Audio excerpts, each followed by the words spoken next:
Welcome to the Successful Nonprofits Podcast. I'm your host, Dolph Goldenberg, bringing you a bonus break. The bonus break is a short episode that you can listen to literally while taking a coffee break and get the added bonus of making you and your nonprofit more successful. I produce this as a companion to our longer Successful Nonprofits podcast, and the bonus break covers all the topics you care most about: professional development, fundraising, governance, board relations, marketing, tech, and more. Today's bonus break, we are going to be focusing on that all-important tool, the board report.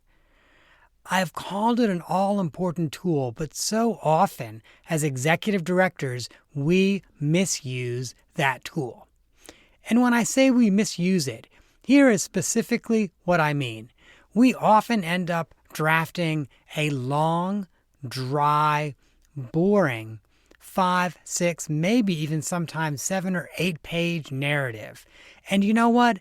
The vast majority of our board members don't read it. And we know that because when we get into the meeting, what do? They ask us to summarize it. And then we drone on for about 30 or 45 minutes, boring the life out of so many of our board members, often really diving deep into operational details. And you know what that does? That just invites the board to be too operational. The pet peeve of most executive directors if it happens to them. So in today's bonus break, I'm going to share with you the purpose of the board report. I'm going to talk about some ideal lengths and formats. By the way, I'm also going to have a template for you at the website so you can download a template of this board report. Talk about the topics that you want in your board report, and then, of course, the topics you don't want in your board report. And then we'll close out the bonus break. I'm just going to share with you how you roll out this new board report. Because as you know, a lot of us don't love change, and that's true of your board as well. But let's jump back up to the top and talk about the purpose of the board report. Keep in mind that unless you are running an association of other nonprofits, the vast majority of your boards have never been an executive director. So they're a board member, but they don't really know what you as a chief executive or ED does on a daily, weekly, monthly basis. So part of what your board report does is it gives them some meaningful insight into your work as the chief executive. And if you do that well, the other thing that happens is that it increases your board's knowledge about issues that are just not covered in those committee reports. And finally, believe it or not, the last purpose of your board report is to help build that relationship with your board, to establish yourself as the expert and the authority, and help really board members to see what value you bring to the organization. Now, believe it or not, even though it's got this ambitious purpose, your board report should be pretty short. So if it's in the Word format, then probably about 2 pages. And if it's in a PowerPoint format, I would say no more than 10 slides. Now, if you're just doing a narrative in the Word format, I would also encourage you to expand your spacing. Word has an option for 1.15 lines. It's a little better spacing than single-spaced, and it's not quite as large of a spacing as 1.5 or double space. But so if you do 1.15 lines, your board members will be able to read this report so much easier. Also, use bullets. Use bullets wherever you can. As humans, we love to read those bullets, and we often get bogged down with the text. Now, if you choose the PowerPoint option, you want to carefully curate those 10 slides, and you want to make sure that you have graphics that are visually appealing and that you use some bullets. But don't put everything you're going to say onto those PowerPoint slides. And the reason is, in the ideal world, if we're going to use PowerPoint, we should use it as a storyboard.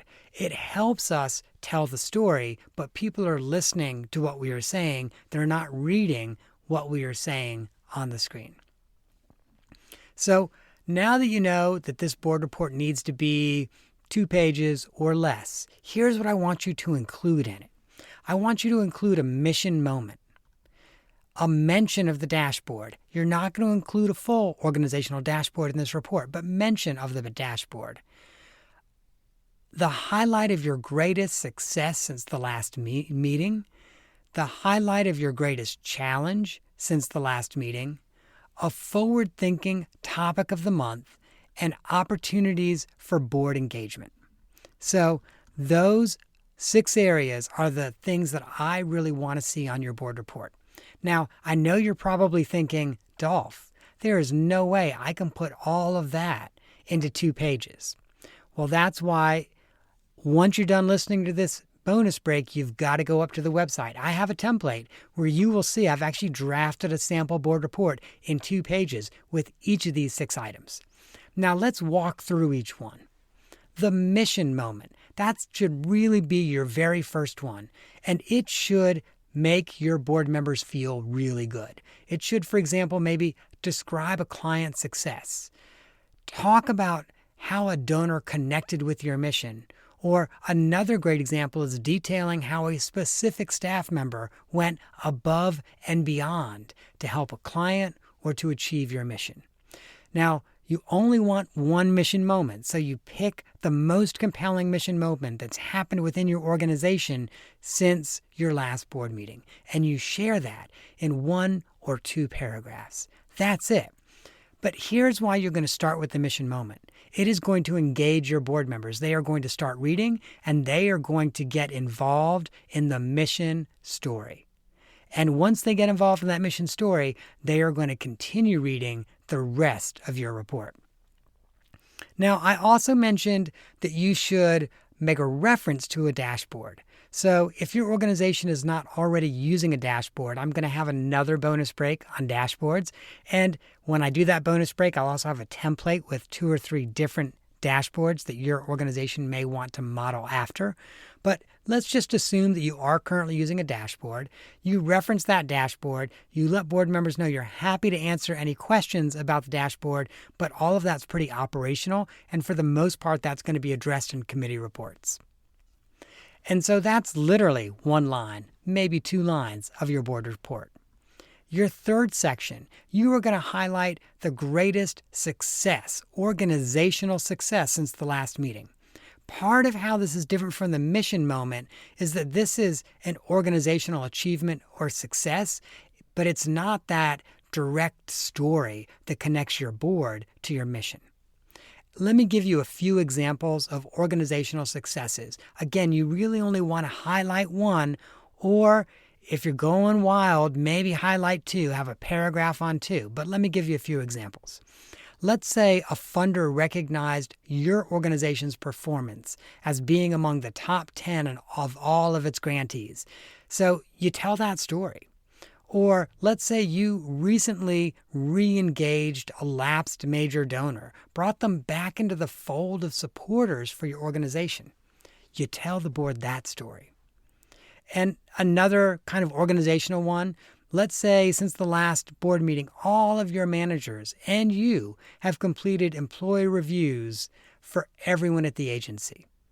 And this is the first time that has ever happened.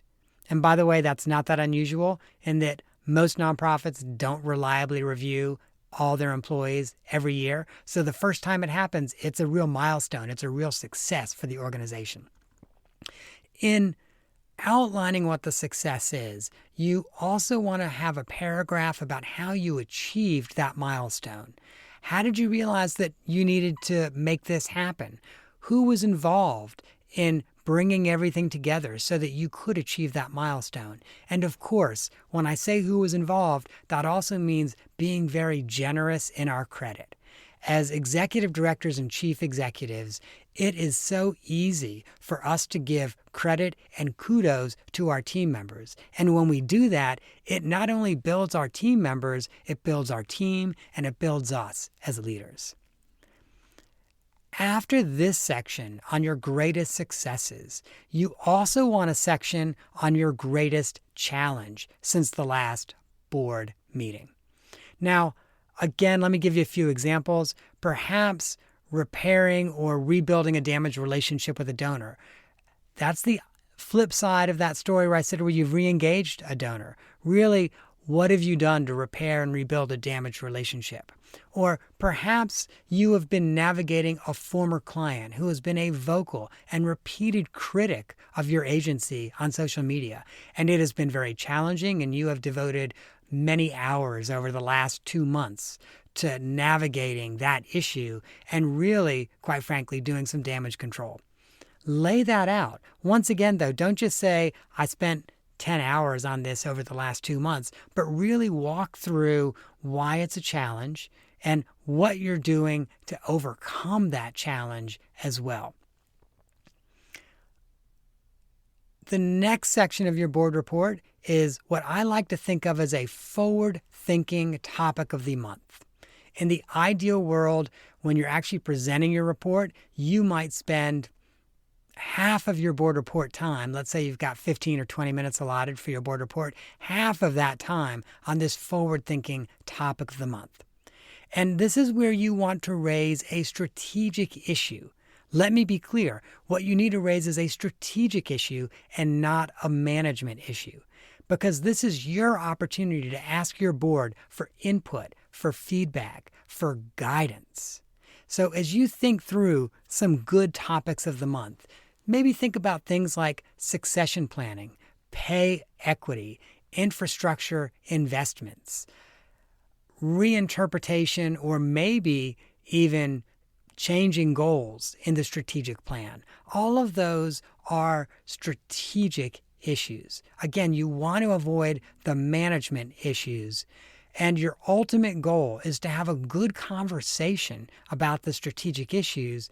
And then success is just that the board has decided there will be a committee of the board that takes on the project. Hopefully a standing committee of the board, like the finance committee or the executive committee or the governance committee. But in the ideal world, the board now has been informed of this, and they're going to partner with you through a committee to help think through this strategic governance matter so that as a board, they can make a good governance decision. And part of what you're doing here is you're driving the work of the board. Now, of course, you've already talked with your board chair and your board leadership about the forward-thinking topic of the month. They're not surprised when this comes up, but you are helping to drive that work of the board so that they are moving forward in a way that is helpful and supportive for you. The last section, and again, this is a short section of your board report, is opportunities for board member engagement. And that could be everything from, hey, we've got an upcoming program event and we would love for board members to come to it, to in the month of January, we are going to be offering front desk shadowing for our board just for an hour. So if you want to sign up, you can sign up for an hour, come in, sit at the front desk, and watch what our amazing staff are doing at the front desk. It might be participating in a meeting with a donor or a foundation. There are lots of opportunities that you as an executive director have, and these are opportunities that, when done well, give your board a front row seat and a backstage pass to the work that you are doing as an executive director and to the work that your organization is doing. Now, there's a few things that are obviously missing from this report, and it's intentional. I want you to exclude 2 types of report items from your board report. The first are operational reports and updates. You know, that's not the place for you to be giving operational reports and updates. They are routine, they are ongoing, and quite frankly, maybe they're done through a committee. For example, the finance committee probably is the one that's presenting your financials. Or, for example, if you have an HR committee, the HR committee might be providing an update on staff satisfaction or staff retention. So those reports and updates should all happen somewhere else. You do not want to get the board involved in the nitty-gritty of your operational activities. The second thing I want you to exclude from your board report And I have to share with you, I see this so often in executive directors' reports to their boards, and it makes me cringe. It's just a list of activities or regurgitation of their schedule since the last meeting. I actually once saw a board report where the executive director was saying, I had a weekly meeting with each of my staff members, which is routine. They do that every week. I attended this coalition meeting and that funder roundtable meeting. And literally, it was just a recitation of what their schedule is. And the board doesn't need that level of insight into what you're doing. And when you do give them that level of insight, what you're doing is you're inviting the board to micromanage you, your schedule, and your operations. So exclude those types of things from your board report. Now, when you're rolling out this new board report, there's some things I need you to be thinking about, because most of us are a little hesitant about change, and that's probably true of our board members. They've grown used to the way this works. They've grown used to getting a 5, 6, or 7-page report, and they've really grown accustomed to the executive director just walking them through that at the board meeting. And so what I would suggest that you do is that you first discuss having a new board report format with your board leadership. And maybe you even share a template with them. And in sharing that template, you ask them for feedback and you co-develop a short, crisp template that they are happy with, that you are happy with, that is focused on mission and strategy and overarching successes and challenges, and is not focused on the operational. Part of what will come out of these discussions, if you don't already have a dashboard, is that you also probably as an organization need to develop an organization-wide dashboard that you won't present as part of the executive director report, but that the board will review and have a conversation about, probably as a standing item on its agenda. Now, when it comes time for you to share this first new board report format with the full board, so now you've talked with your leadership about it, it is ready to go, go ahead, send it out as part of the board packet, but also say to your board members, we're changing the format. This is a little bit new. It's only a 2-page report. If you would please read the report, because I'm not going to walk through it step by step by step. I'm primarily just going to ask, hey, who's got questions? And then we'll spend a lot of our time on that topic of the month where we're thinking forward. And by the way, board members, I'd love your feedback. So that's what you say to the board. And at that point, you've done everything you can to ensure a smooth rollout for your new format of the board report.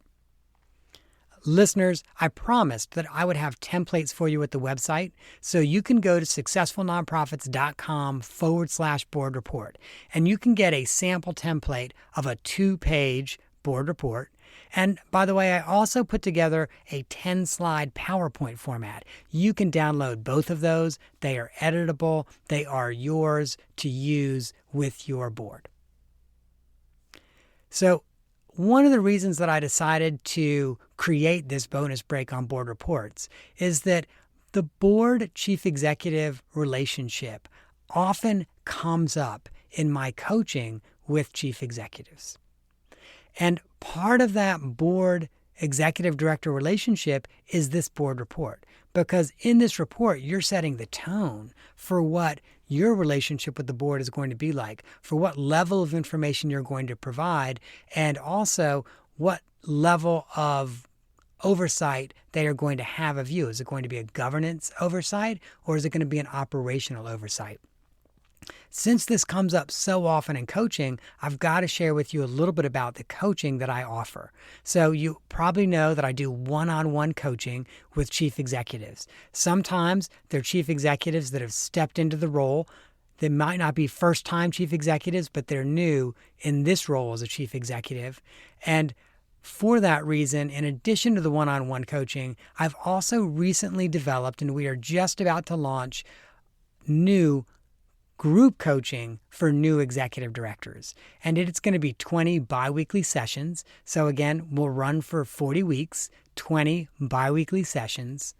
It's going to start in late February. It will be curriculum-based, and it's suited for those individuals who are a chief executive and new in their position sometime in the last 12 months.